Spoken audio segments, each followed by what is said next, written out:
We anticipate in the next 10 to 12 years, approximately 8 to 6 million Hispanics coming into the United States and 41 million Asians.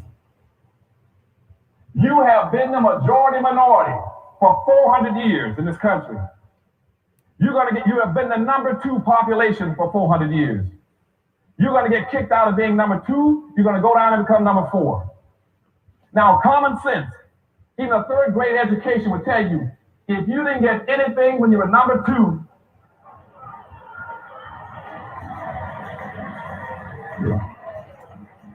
you all jumped ahead of me, but anyway, you can guess what you're going to get when you become number 4. President Biden, do you support reparations?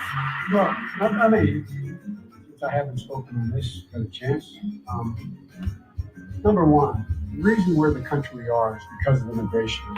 We've been able to cherry pick the best from every single kind. The people who come here have determination, resilience. They are ready to stand up and work like the devil. We have 24 of every 100 children in our school today is Hispanic. The idea that we are going to walk away and not provide every opportunity for them is that not only stupid and immoral, but it's bad for America. They are the future of America. Systemic racism that has plagued our nation for far, far too long. I said that over the course of the past year that the blinders have been taken off the nation, the American people. But what many Americans didn't see or had simply refused to see couldn't be ignored any longer. Those 8 minutes and 46 seconds that took George Floyd's life opened the eyes of millions of Americans and millions of people around all over the world. It was the knee on the neck of justice, and it wouldn't be forgotten. And it's not white Americans' fault, but just a fact. At the very same time that America refused to give the Negro any land, through an act of Congress, our government was giving away millions of acres of land in the West and the Midwest, which meant that it was willing to undergird its white peasants from Europe with an economic floor. But not only did they give the land, they built land-grant colleges with government money to teach them how to farm. Not only that, they provided county agents to further their expertise in farming. Not only that, they provided low interest rates in order that they could mechanize their farms. Not only that, today many of these people are receiving millions of dollars in federal subsidies not to farm, and they are the very people telling the black man that he ought to lift himself by his own bootstraps. And this is what we are faced with, and this is the reality. Now, when we come to Washington, in this campaign, we are coming to get our check. We are owed $104 trillion on the very low end, plus $735 billion recurring. This number does not include the cost of about 50 Black Wall Streets that were decimated, nor compound interest from 2017 when Sean D. Rochester's book, The Black Tax, was published, nor the cost of Black life, nor the cost of living increases, nor the war on drugs, nor the current day pandemic. The number I'm working with is for slavery, Jim Crow, and accrued ongoing systemic racism, oppression, and disadvantage in the country our ancestors built with their lives. Good evening on the West Coast. Good evening in the mountain. Good evening in the Central. Good evening on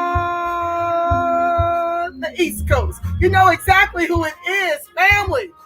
Angela Nirvana, your hostess with the mostest on the Reparationist Perspective, bringing you those 8 docs, hot topics, and making the case for reparations, making the case for weaponizing our vote and socializing our suffering. And today, family, this is your evening edition of As the World of ADOX Turns. I can't seem to leave the Ida B. Wells 2.0 series presents anti-Black racism. I mean, It just keeps going and going and going. And so I kind of sit with spirit daily to decide how I'm going to frame the discussion. What's up, Samantha Angelique? I love you, Black and Strong, sister. I just jumped off her show to come over here to talk to you guys live. I'm a little late. I had to put my ducks in a row before I dig into tonight's topic, which has everything to do with the parole system that keeps re-enslaving us in the private prison industrial complex. Are we going to talk about it? How Miss Gwen Levi, forgive me if I'm botching her name, but how she was returned to prison, 76 years old, was released due to the pandemic, and then returned to prison because she missed some phone calls while on the computer trying to find a job, taking computer classes, and they reinstated her prison term at 76. Yeah, we got to talk about this, family. We got to talk about it. We got to talk about all the ways in which the boot is on the necks of ADOCs in this country, literally and figuratively. Okay? So I'm not going to belabor. Yes, reset race. I can't wait until we're done with that segment. Thank you, Sam, and your crew for having me on your show. It was just rich and more rich, and I can't wait until we can finish that up. So, reset race, you guys have to subscribe to Samantha's channel, Reset Race on YouTube. Samantha, let us know in the audience where else they can find you guys putting in work as a part of the new Black media, leaning in on reparations until they cut the checks in the trillions over multi-generations. So let me not belabor. It's late. I don't usually come to you guys this late, but the show must go on. Okay, so let's get into it. As I mentioned prior, 76-year-old Black woman, Miss Gwen Levi, was released from prison amid the pandemic, that's my word, sent back for missing phone calls while taking a class. She shouldn't have had to go back to prison over such a petty violation. Miss Gwen Levi, 76, was one of around 4,500 federal inmates who were released from prison and sent to home confinement as a precautionary health measure during the coronavirus pandemic. Now wait until you hear why she was in jail in the first place. As usual, I will be telling you how I see it in between my reading of these articles, okay? Now, the mother and grandmother is back behind bars because for a few hours of one day, she was taking a class that caused her to miss phone calls from her supervisors. It's a story with all the hallmarks of the classic tale of a person with a checkered past trying to do better and a heartless system designed to see them fail. I don't know if you guys know, but about 40% of our ex-felons that are released from prison are returned back to the prison system because of the heinous parole system designed to keep them in a perpetual state of enslavement behind the bars of the prison, the private prison industrial complex. They give you about $40 and tell you to go out here and make a life for yourself after being incarcerated for God knows how many years. You're supposed to just re-implement yourself into society, right? By your bootless straps, you know, the ones you went into prison with. Now, speaking of nonviolent offenders who are in there for like drugs or addicted to drugs, you know, before they came up with a way to rehab white folks with opioid addictions, there was a war on drugs in ADOC's communities. wherein they were jailing our people who were addicted to crack cocaine. You know, you remember that era. We went to jail. White folks with opioid addictions get rehabilitation. That was never offered to ADOCs to this day. They're not being released to this day. And the ones in there for weed, mind you, the state is now turning a profit. White folks own the glacier donkeys, like I call them. They own the weed dispensaries in our communities, turn a big profit, so much so that Evanston, Illinois is using $10 million in the taxes accrued on marijuana sales to give some type of shotgun reparations that ain't really reparations, right? But that's where they're going to give this $10 million set aside is from the taxes generated off of marijuana. While ADOCs is still in prison, the ones who were locked up for marijuana possession, which I do believe, if my memory serves me, Miss Levy was one of those. Let's keep reading.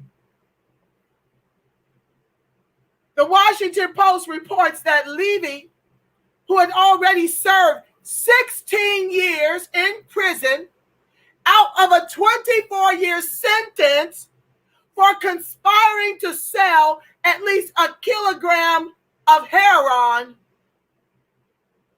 okay, it wasn't marijuana, had moved in with her 94-year-old mother in Baltimore, Maryland, after she was released last year. By all accounts, she was doing her best to be a productive and law-abiding member of society. She volunteered at prisoner advocacy organizations. She was rebuilding her relationships with her children and grandchildren. And she took a computer word processing class in Baltimore's Inner Harbor in hopes that it would help her find a good paying job.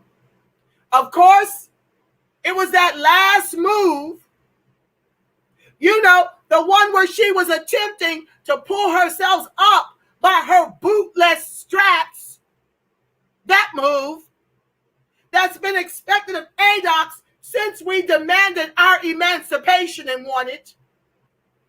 You know how they took away the 40 acres and a mule and bequeathed it to white immigrants and paid our white slave owners reparations. Okay. That last move that led to her being reincarcerated on June 12 after being out of prison for a year. Because she was on the computer taking a word processing class and missed a call from her parole officer. Landed her back in jail at 76 years old. And you got that white glacier donkey woman, Carolyn something or another, right? That recently admitted that she lied about Emmett Till, and she's never even been brought up on any charges. But Miss Gwen Levi, released from prison because of her old age and the pandemic, to mitigate her being inflicted with the pandemic, the COVID, she's out here. They didn't give her any way to support herself, nothing. Here you go, release, just like they released us from slavery with nothing but the clothes on our backs and told us to go and do a thing, and we did a thing, and then they killed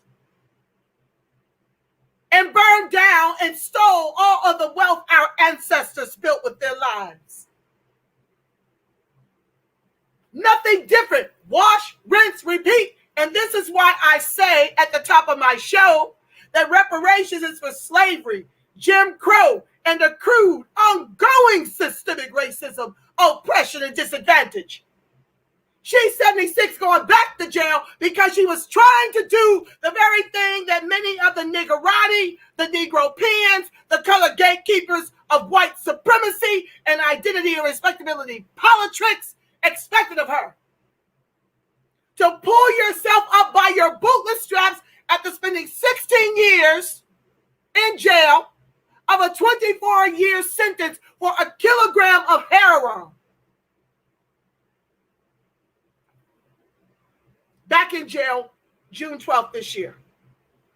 She had been out of prison for a year. Missed a phone call. Welcome to the live. Be sure to like, share, subscribe, turn on your notifications.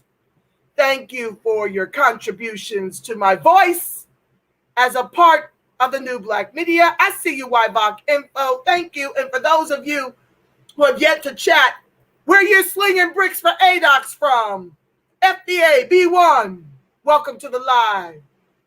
Let me get back into it. We got a lot to cover tonight, y'all. School's in session. According to an incident report from the Federal Bureau of Prisons, Levi's supervisor was unable to contact her for the few hours that she was in class. Levi's public defender, Satna Merchandandi, see, I told y'all they're weaponizing immigration against us to be our new white oppressors. I can't even pronounce the public defender's name. They run the show to keep us tethered to the bottom of this country's capitalism as the anchor. The goal is to make us the permanent underclass. But me and God are a majority, as are me and my comrades in God. And we say different. We're keeping the pressure on. We're keeping the pedal to the metal on this issue, sounding the alarm. You can find me over here 4 to 5 hours a week, every day, that I got strength to come on here. We're not letting up. We're not giving up. We're not giving in. And we're not giving out. This is the weaponization of immigration against ADOX in the country our ancestors built with their lives. And the New American Plan doesn't have ADOX in mind. They're just skipping right over us to make us eat the cost of slavery and to make us fourth-class citizens in the country our ancestors built with their lives. And I'm sounding the alarm. I'm not going to wait till the plan is finalized. I'm sounding the alarm right now because they're halfway there. Biden and Harris are in office to finish the mission. And Republicans' hands ain't clean. Donald Trump was about the only one trying to keep this at bay. He was trying to keep the ethnic cleansing of ADOX at bay. But y'all got mad and said his tweets were so nasty. He's rude. He's an overt racist.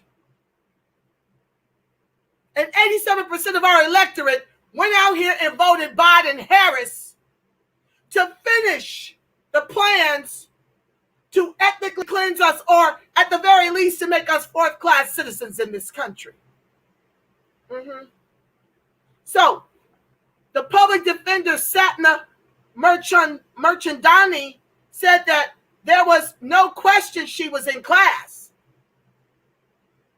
But as far as the Bureau was concerned, that wasn't the case because the incident report listed her failure to answer phone calls while trying to secure some kind of future for herself as an escape.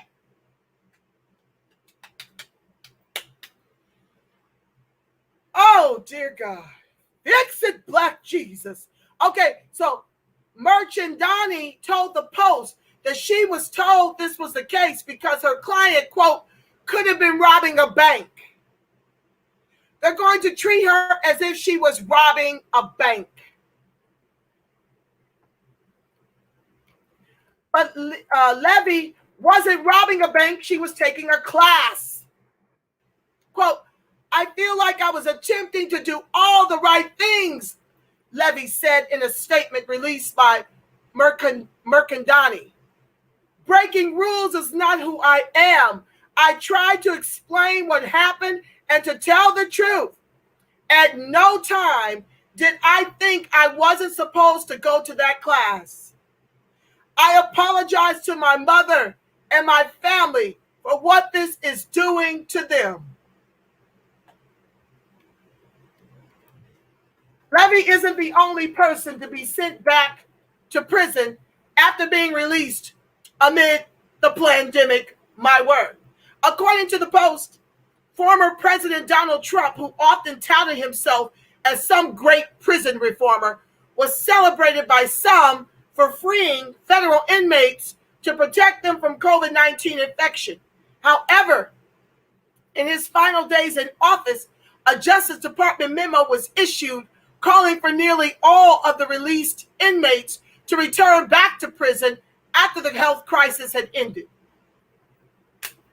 Two sides of the same coin. This is the part where I remind you that Trump had no problem pardoning federal inmates who were allies of his, soldiers who killed unarmed civilians, and a Maryland cop who got off on sicking her police dog on homeless people, while people like Levi had to go back into lockup.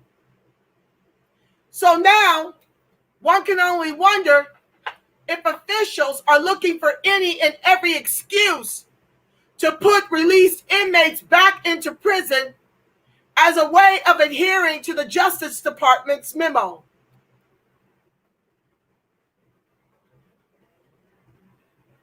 So now, the question is whether or not President Joe Biden's administration will rescind the Trump-era memo, like he's rescinding everything else for the immigrants, right?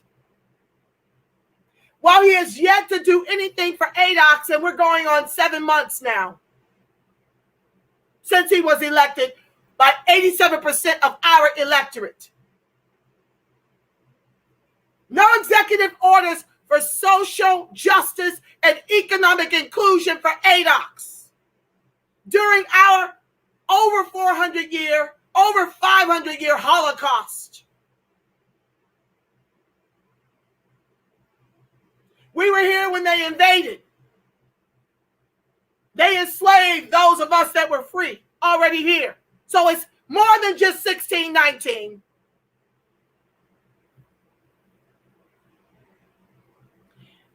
Families Against Mandatory Minimums President Kevin Ring told the Post that sending people back to prison over minor violations is counter to human nature and that the Biden administration needs to take action now.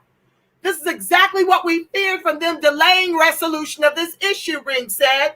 Remember how he gave the would-be civil rights leaders his ass to kiss when they were begging for prison reform? And he said, never mind that. We've got an election to win in Atlanta.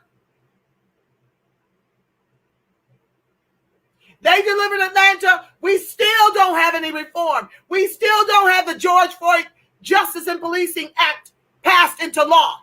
And now they're talking about ending qualified immunity altogether just to get it done. You see. That's the meat and potatoes, the coup de grace of the entire Policing Act. And these Democrats, the CDC, Jim Coon Clyburn, Karen Bass, all of them are talking about, well, just to get the other things done, none of which would have saved George Floyd's life. The only thing that will change this is to end qualified immunity and charge and convict with life sentences every race soldier, glacier donkey, that kills unarmed, executes unarmed ADOX and black men, women, and children.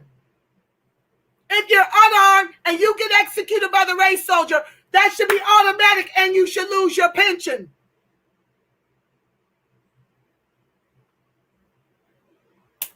But just like the Emmett Till anti-lynch bill that is yet to be made into law 100 years ago, the George Floyd Justice and Policing Act just sits collecting dust as our people drop daily by state-sanctioned executions.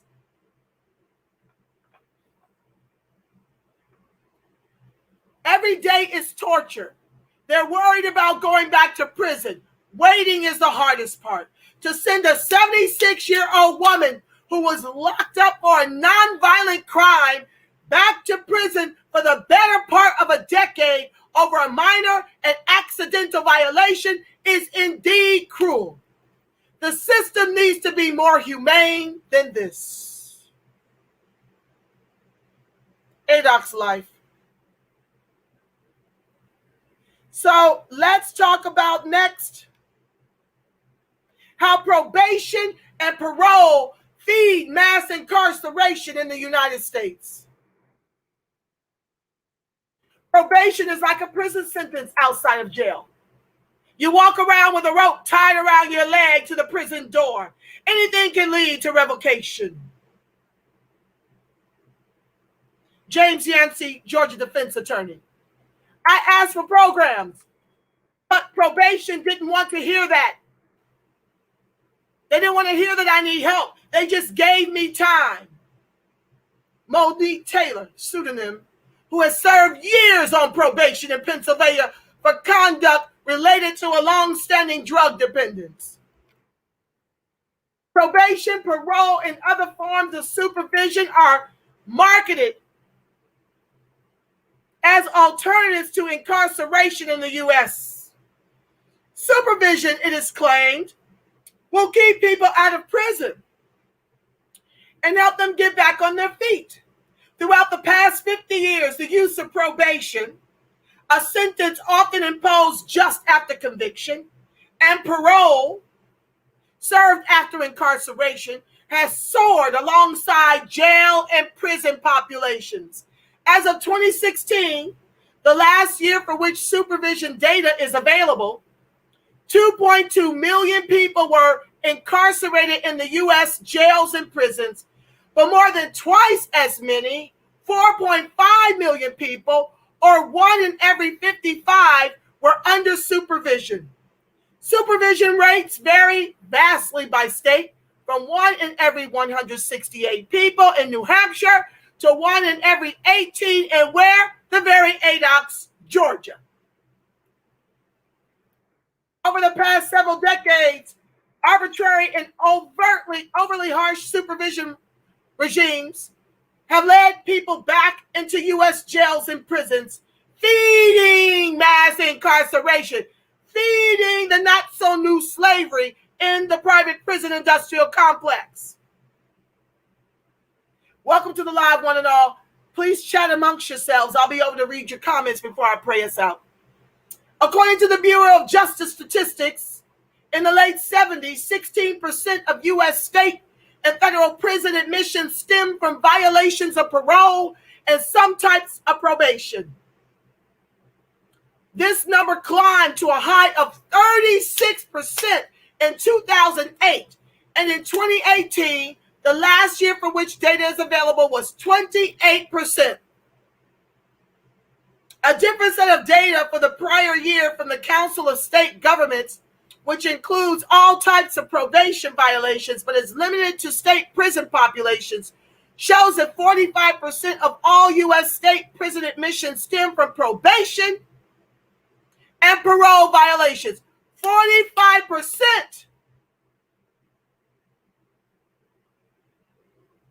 These figures do not include people locked up for supervision violations in jails, for which there is little nationwide data. Black and brown people are both disproportionately subjected to supervision and incarcerated for violations.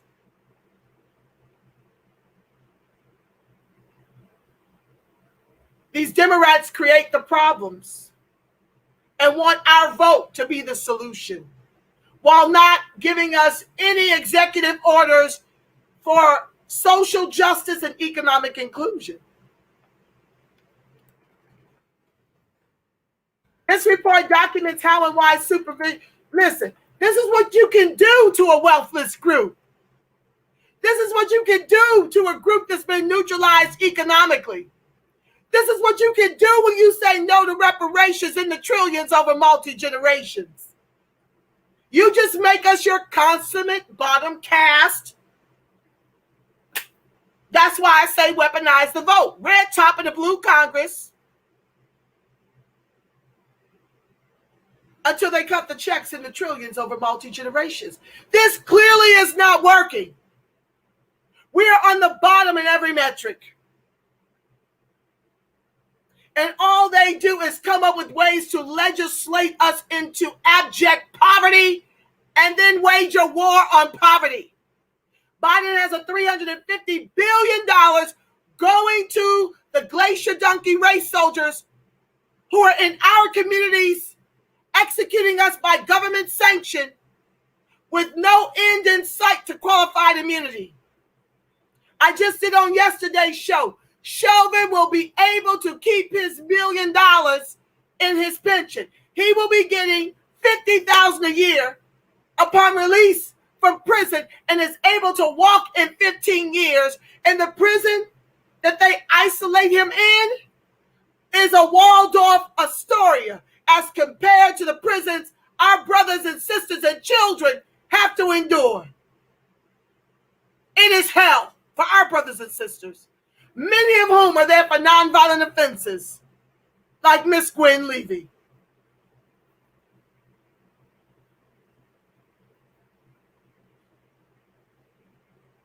This report documents how and why supervision winds up landing many people in jail and prison, feeding mass incarceration rather than curtailing it. The extent of the problem varies among states, and in recent years, multiple jurisdictions have enacted reforms to limit incarceration for supervision violations.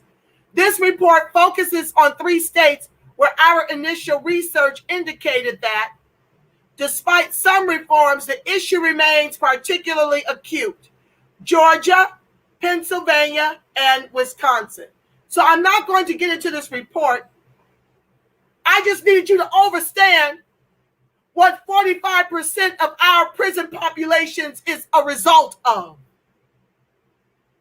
People like Miss Gwen Levi at 76 taking care of her 94-year-old mother, doing her best to pull herself up by her bootless straps, miss calls from her supervisor one day while in a computer class to better herself and try to get a better paying job, of which ageism and racism is real for her in the workforce, after doing a 16-year bid in prison for a kilogram of heroin. I just need you to understand how they're making us perpetual slaves of their private prison industrial complex. So I'm going to jump from that article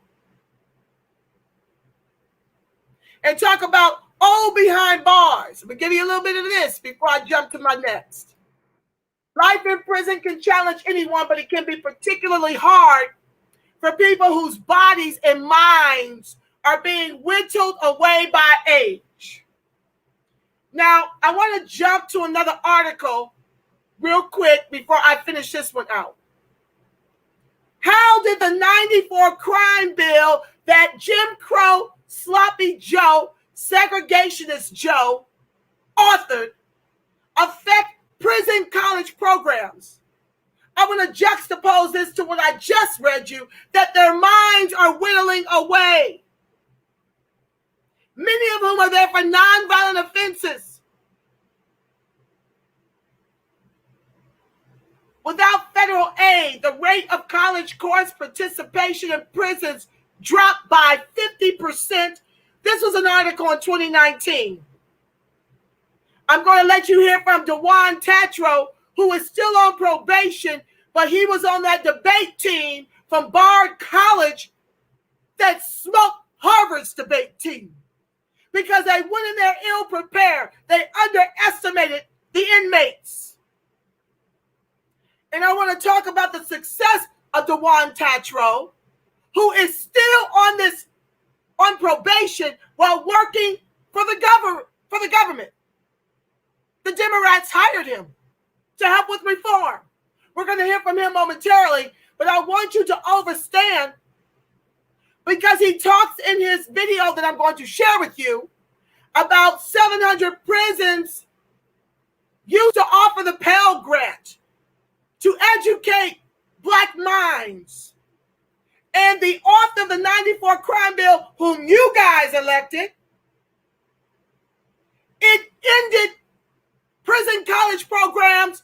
And so today, there's only 10 prisons nationwide that offer an opportunity to better your mind and better your station in life when you get released.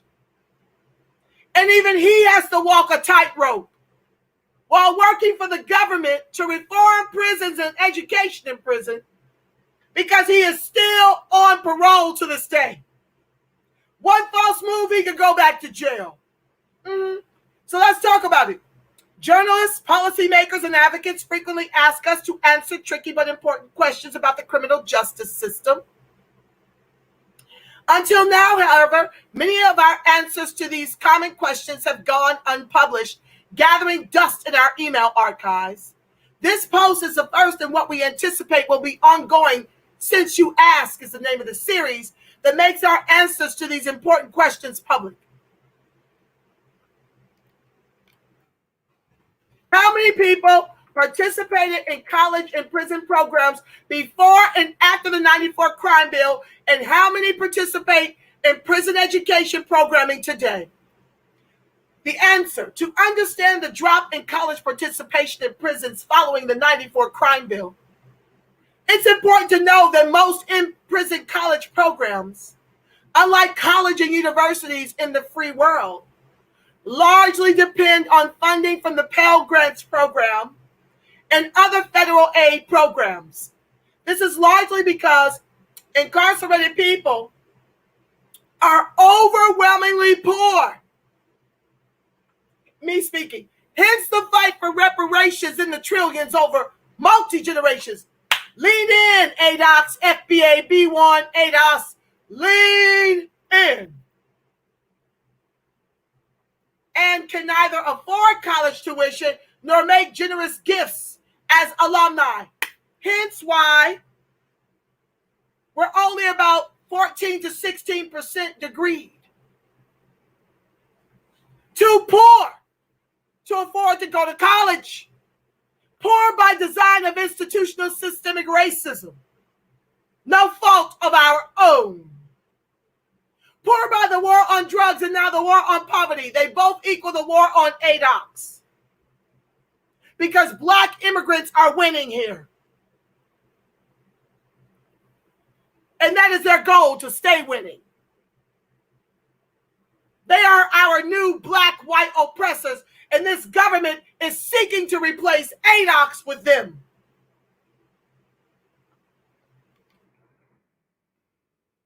According to a historical overview by the American Enterprise Institute, prisons witnessed a surge in demand for college courses after the passage of the Higher Education Act of 1965. This is like when they did not want us to read, family. They understand what education can do to help us become our own economy. This is as bad as when they did not give. You could be lynched, burned at the stake, beat within an inch of your life if you were caught reading during slavery. So, like I told you, you're dealing with the not-so-new slavery in the private prison industrial complex, and what have they come and done? Rip the education out. So your mind, you will lose your mind and not be able to function if ever released from prison. You'll be amongst the walking dead, and more than likely will reoffend because you can't get housing. Your family has pretty much written you off. You really have nothing to live for.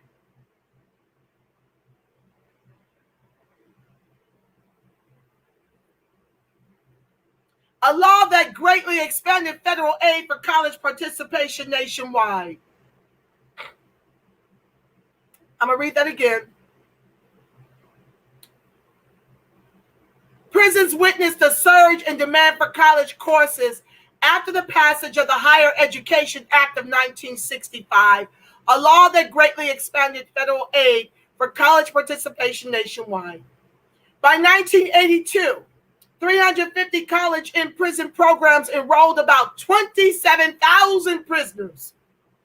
That's 9% of the nation's prison population, primarily through Pell Grants. By the early 1990s, it is estimated that 772 programs were operating in 1,287 correctional facilities across the nation. They didn't want ADOCs learning anything. This is why this was untethered. I'll keep going. A 92 amendment to the Higher Education Act made people serving life sentences without parole and those sentenced to death ineligible to receive Pell Grants. Then the 94 Violent Crime Control and Law Enforcement Act banned everyone incarcerated in prison from receiving Pell Aid, even though these grants made up less than 1% of total Pell spending. By 1997, the AEI briefing continues, quote, "It is estimated that only 8 college and prison programs existed in the U.S. The remaining programs were those that received financial and volunteer support from other sources."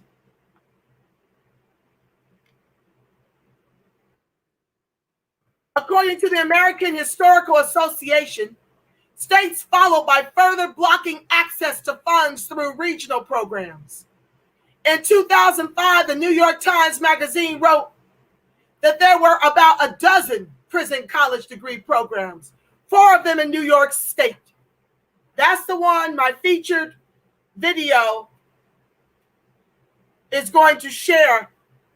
This gentleman was educated, Dyjuan Tatro, was educated through the Bard College, through one of the New York State prisons.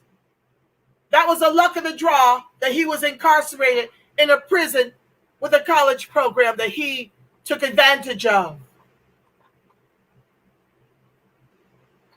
The Bureau of Justice Statistics, BJS 2003 publication, Education and Correctional Populations, includes some data that reflects these changes.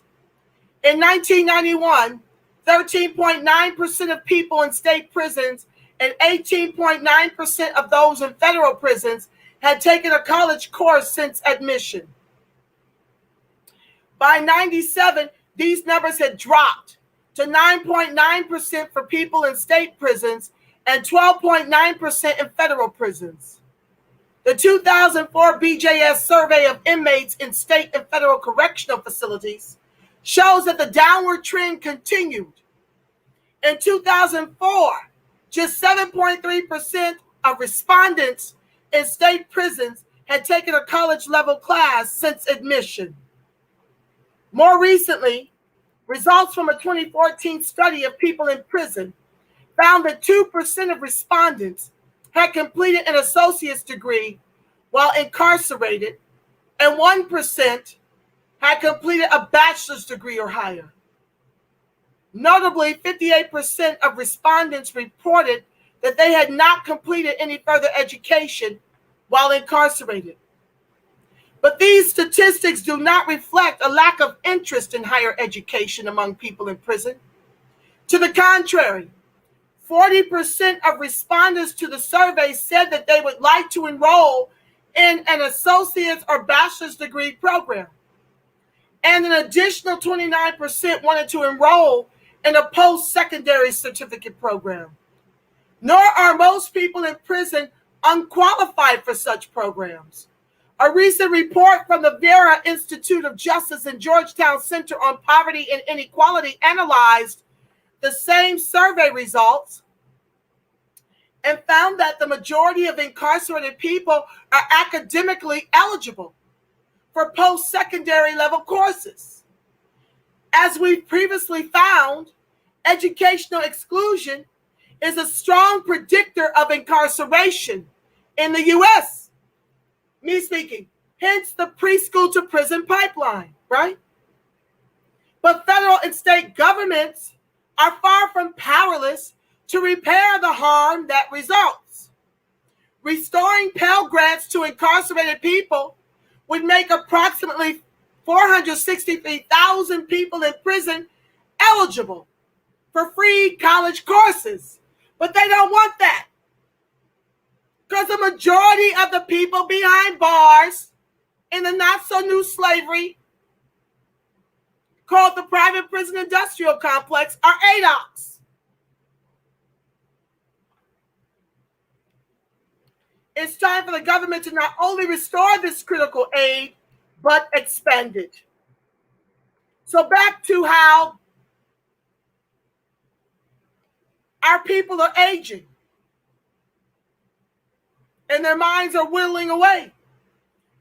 Back to that article. Prisons in the U.S. contain an ever-growing number of aging men and women who cannot readily climb stairs, hold themselves to the top bunk, or walk long distances to meals or the pill line, whose old bones suffer from thin mattresses and winter's cold, who need wheelchairs, walkers, canes, portable oxygen, and hearing aids, who cannot get dressed, go to the bathroom, or bathe without help, and who are incontinent, forgetful, suffering chronic illnesses, extremely ill, and dying. And they are not a threat to society.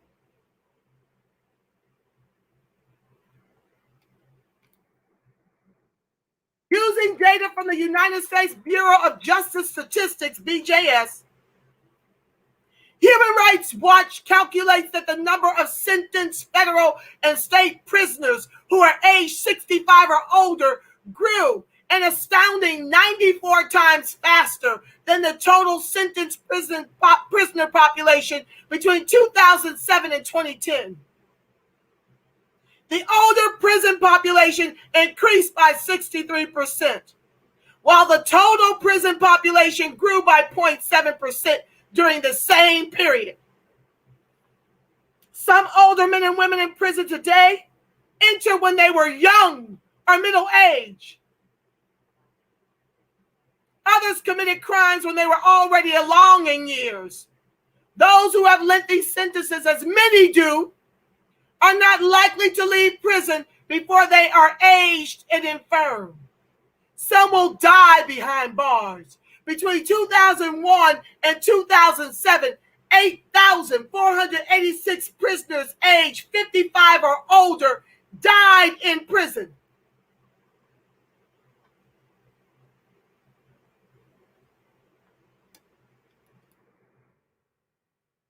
This report is the first of two that Human Rights Watch plans to issue on the topic of elderly prisoners in the U.S. These are crimes against humanity. It presents new data on the number of aging men and women in prison, provides information on the cost of confining them, and based on research conducted in 9 states where prisons vary significantly in size, resources, and conditions, offers an overview of some ways that prison systems have responded to them. The report tackles some policy considerations posed by incarcerating elderly inmates and raises the human rights concerns that must be addressed if sound policies are to be developed for the criminal punishment and incarceration of older prisoners, both those who grow old in prison and those who enter at an advanced age. Prison officials are hard-pressed to provide conditions of confinement that meet the needs and respect the rights of their elderly prisoners. They are also ill-prepared, lacking the resources, plans, commitment, and support from elected officials to handle the even greater number of older prisoners projected for the future, barring much-needed changes to harsh, tough-on-crime laws that lengthen sentences and reduced or eliminated opportunities for parole or early release. I'm not going to read this whole report,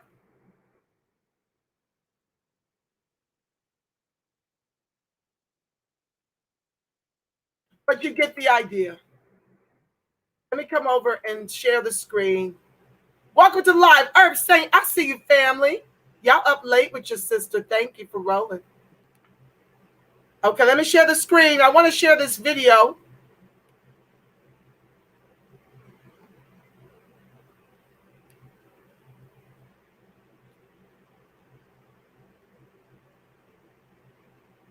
Who is Dyjuan Tatro? House Dems hire ex-gangster as campaign arms senior advisor for diversity and inclusion.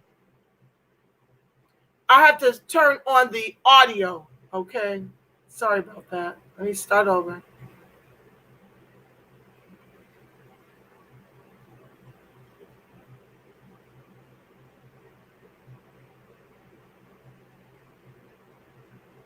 So instead of reading this, I'm going to let you guys listen to it. Hold on, stand by.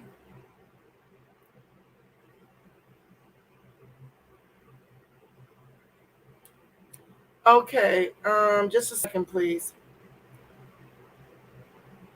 Gotta set up the sound.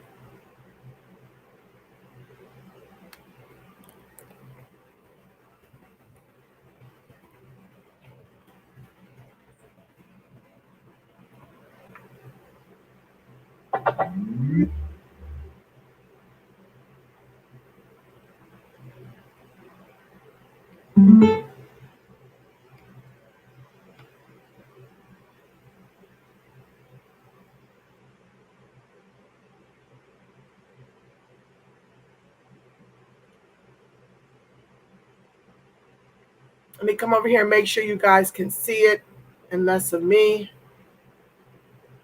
Okay.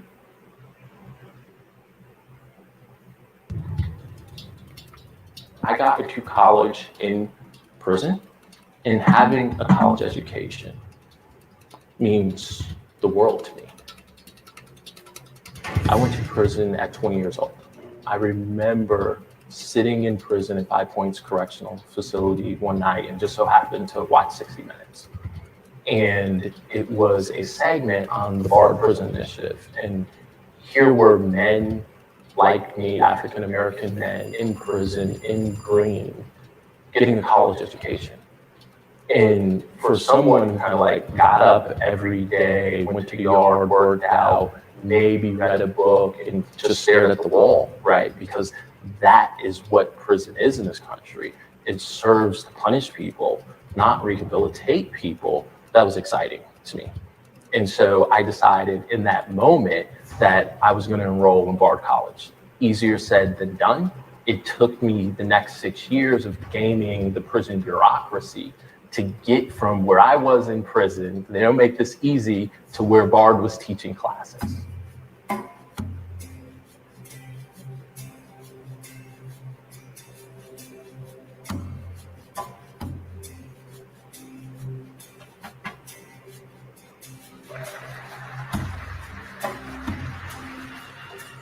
I never thought of myself as someone who would go to college one day, you know, and that was just the reality of coming out of my community, right? Coming out of a single parent household whose father was a drug addicted Vietnam vet, you know, one of 6 kids. And so the reality of going to prison was very real, right? The opportunity of going to college was almost non-existent. If we look at the history of higher education in prison in this country, college and prison was standard for 2 generations before 1994.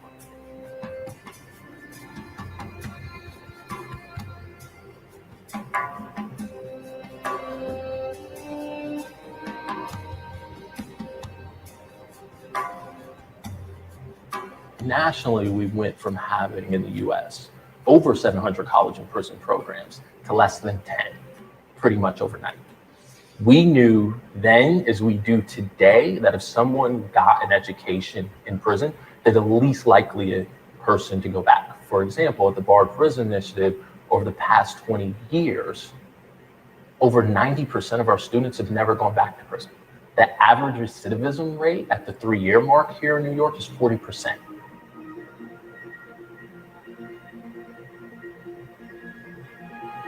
students don't not only go back to prison, they go on to PhD programs at Cornell, at Yale, to work in some of the largest foundations in New York City, to work in housing, to work in finance, to work back in their communities, changing the circumstances on the ground that led to their incarceration in the first place. I have an older brother who's been to prison. I have a younger brother who's been to prison. And the opportunities that have availed themselves to me due to the fact that I have an education as well as a degree is radically different. That education, that experience, that degree radically changed the trajectory of my life.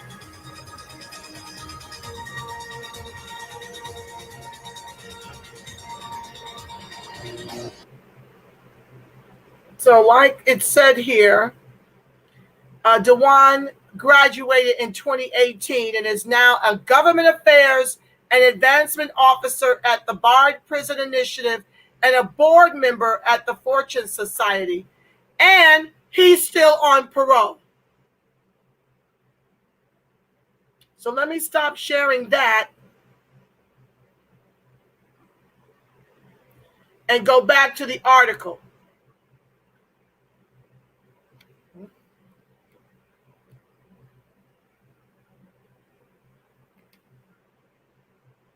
So I can share a little bit about who he is.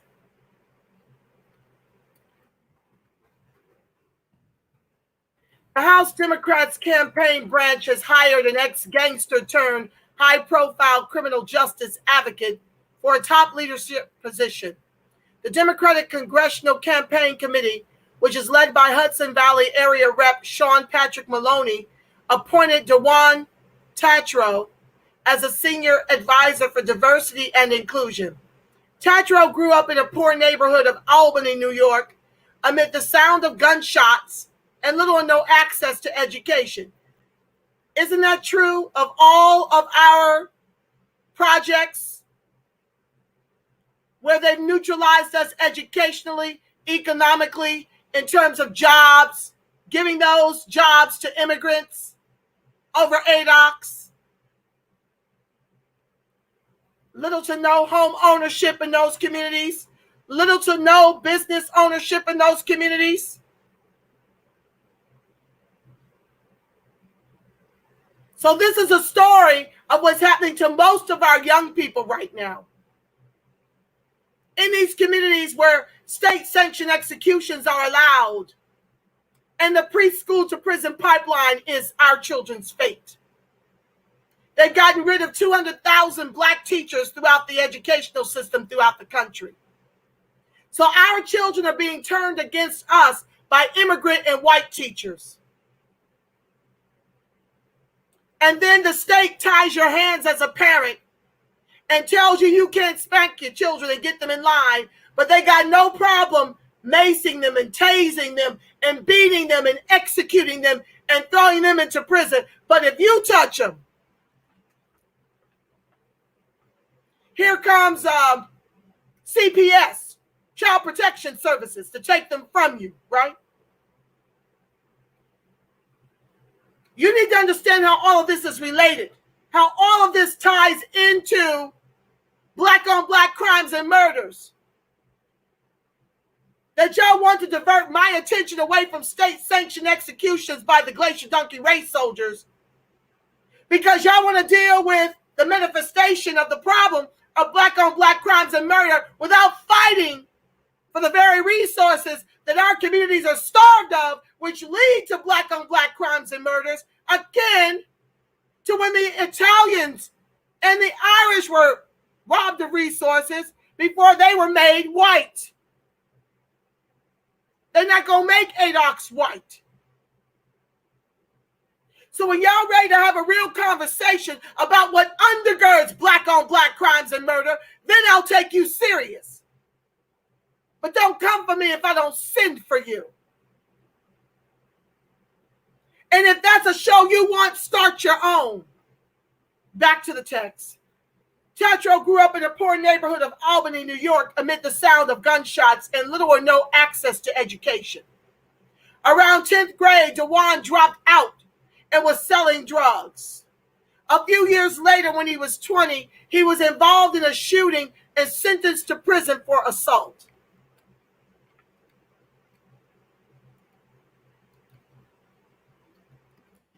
Tatro then served time for shooting 2 rival gang members in 2006, receiving 73 months in prison for racketeering conspiracy from U.S. District Court Judge Gary L. Sharp. He was among 25 members and associates of the South End-based downtown gang known as OGK, charged in a racketeering case in 2009. It followed a similar case against the Uptown Jungle Junkie Street gang in the West Hill and Arbor Hill neighborhoods in 2006.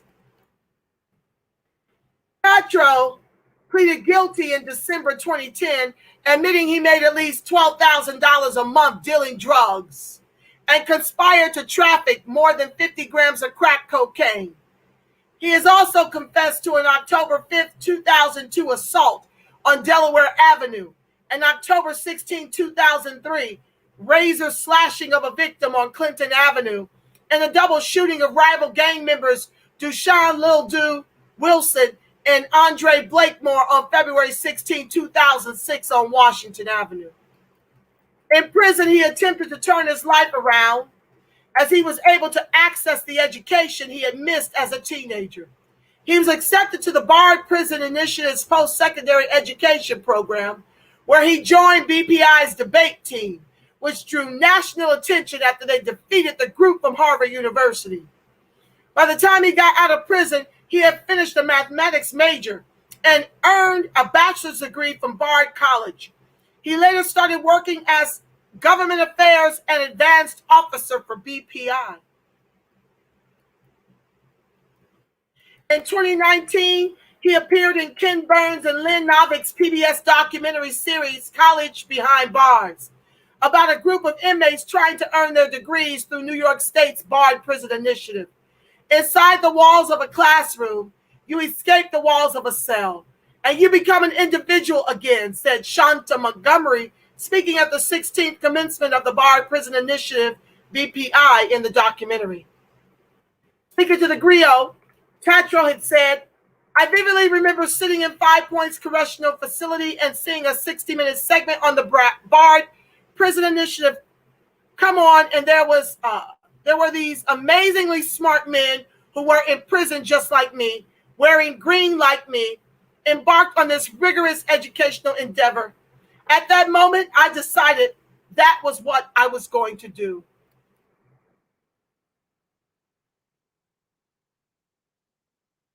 So that's that article.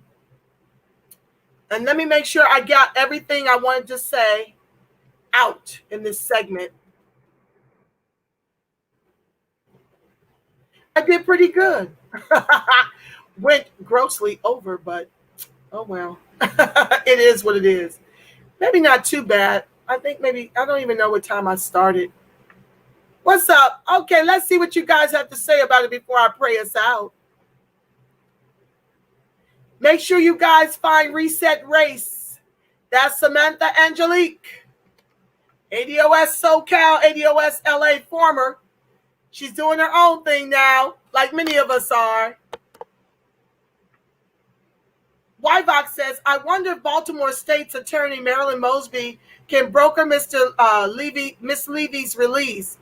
Everything is virtual, from business transactions to classes, and she should not be penalized for bettering herself. Very true.